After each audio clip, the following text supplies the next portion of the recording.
Willy Wonka, Yosemite, and the Chevrolet Corvette are all on this day. Welcome back to On This Day. Today's date is June 30th, 2022. It is the 181st day of the year. We got 184 days left until 2023. Today is the 26th Thursday in the 27th week and the 10th day of summer. Today is National Meteor Watch Day. On June 30th, National Meteor Watch Day encourages us to look to the stars to witness one of the night sky's most thrilling sights. This is one of those days you really hope for, clear skies. Here in Oregon, we miss a lot of things like that because we always have some kind of cloud cover. It kind of sucks. If you're under the age of 11 and you don't know what a meteor is, it's a falling star and you make a wish. It's also known as a shooting star. Basically, it's space debris that's falling to Earth. All right, let's see what else June 30th has given us. 1794, Northwest Indian War. Native American forces under Blue Jacket attack Fort Recovery.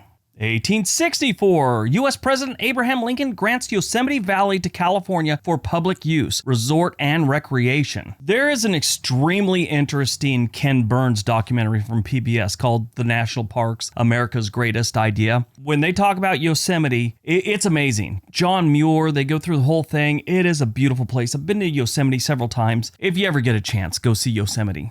1906, the United States Congress passes the Meat Inspection Act and Pure Food and Drug Act. 1921, U.S. President Warren G. Harding appoints former President William Howard Taft as the Chief Justice of the United States. 1953, the first Chevrolet Corvette rolls off the assembly line in Flint, Michigan. 1966, the National Organization of Women, the United States' largest feminist organization, is founded. 1985, 39 American hostages from the hijacked TWA Flight 847 are freed in Beirut after being held for 17 days. I remember when this one went down. 1990, East Germany and West Germany merge their economies. 2019, Donald Trump becomes the first sitting U.S. president to visit the Democratic People's Republic of Korea, basically North Korea. I didn't get this one. They have nothing to offer the United States. They've been a thorn in our side since forever. They've never shown any clue that they might change their ways. Part of their regime's whole thing is the only reason they should be in charge is to save them from being killed by Americans. Part of their indoctrination in North Korea, I got this whole thing on it when I was in the Army. And they showed us videos of these films that they showed their people. And basically they say that Americans are going to come there, steal their land, and take their women. That's kind of how they make it sound. And that we're going to kill all their children. So I never understood why he wanted to go visit there and why he did. It just didn't make sense. They have nothing for us. They've got nuclear weapons, and maybe he was going there trying to talk them out of using their nuclear weapons or stopping their program. But they've proven time and time again they never will. They're going to keep their nukes, and they're going to keep being a thorn in our side until the day the earth blows up or they finally fold. Movies released on June 30th, 1971, Willy Wonka and the Chocolate Factory.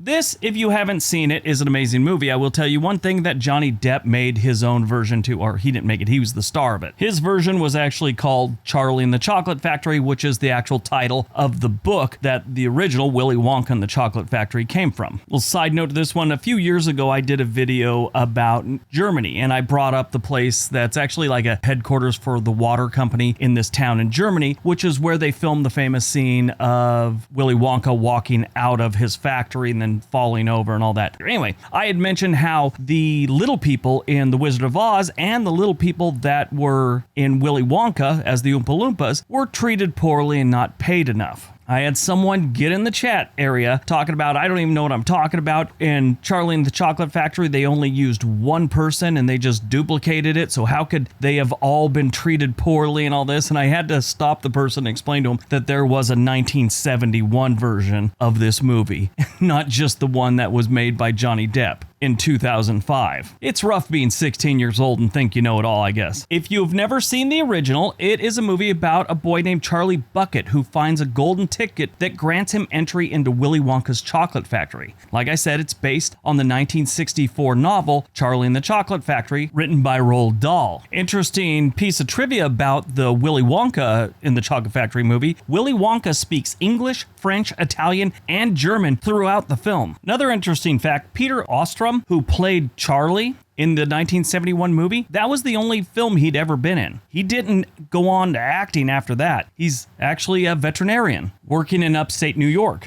In 1984, he received his doctorate from Cornell University College of Veterinarian Medicine. What I always found really neat about this movie is they didn't show the children the chocolate room. That's the big highlight of the movie when everyone goes into this room that's just filled with candy and chocolate and all this good stuff. Well, they never showed the kids that until they actually got there. So when they open up the door and they come in, their expression was genuine. Another interesting fact about this movie, and actually the book, the writer, Roald Dahl, he wrote Matilda, Charlie and the Chocolate Factory, and he wrote a bunch of adult books too, with steamy, misogynistic, and racist themes. He was also a spy during World War II against the Americans. Born on June 30th, 1982, Lizzie Chaplin. I like her. She played Janice in Mean Girls. She's been in a bunch of other things like Hot Tub Time Machine. She was in Showtime series Masters of Sex, which was very interesting. It was about sex, but it's not like everyone was naked through the whole thing. So very interesting. She began her acting career with minor roles in the critically acclaimed TV series Freaks and Geeks alongside James Franco and pretty much everyone else. That show had Seth Rogen, Busey Phillips, Jason Segel, Martin Starr. That was a great short-lived show.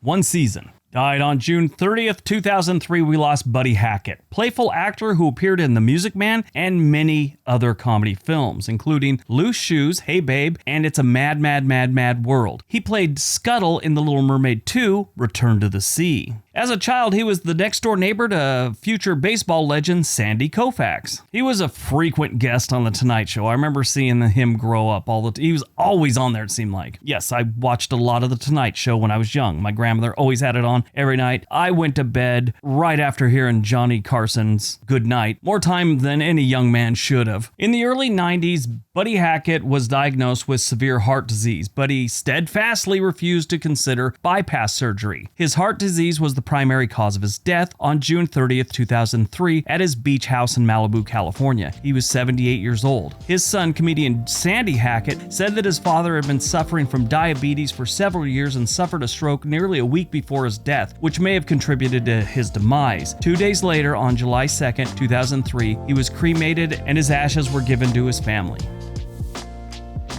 All right, that's today's video. Hope you guys enjoyed it. Hope you got some information out of it. Now go out, have a productive day, and be nice to each other.